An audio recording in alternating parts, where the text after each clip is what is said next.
थे, तब जाके सबके मिलाकर 60-70% आया करते थे।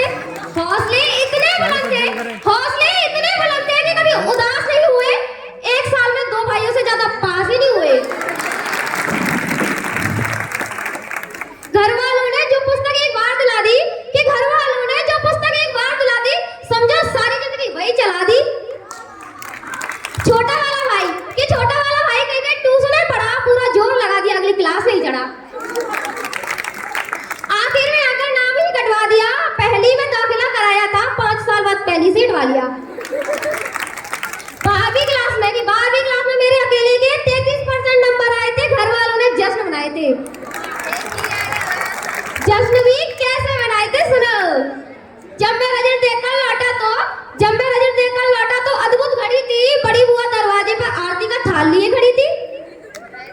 कहने लगी कि बच्चे ने इतिहास रच दिया। सुबह की सवा बड़ी शाम का भंडारा रख दिया। उस टाइम भंडारा हुआ करते थे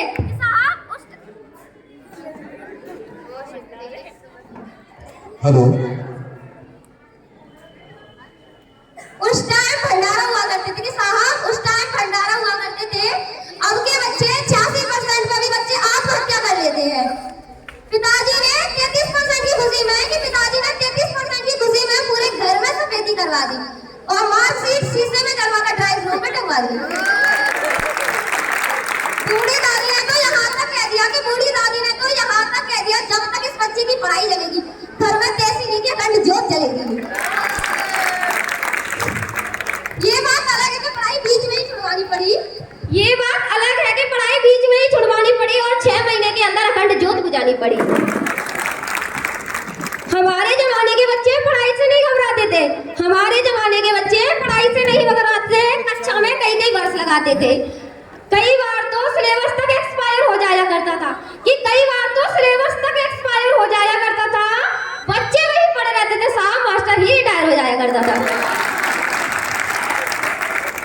जो बच्चे कक्षा में कई वर्ष लगाते थे उन्हें अगली साल कक्षा का मॉनिटर बना दिया जाता था। वही बच्चे आज देश के विजेता बन गए। उस टाइम के सारे बच्चे नेता बन गए। आजकल के बच्चे जाने किस तनाव में है हर वक्त एक अभाव में है।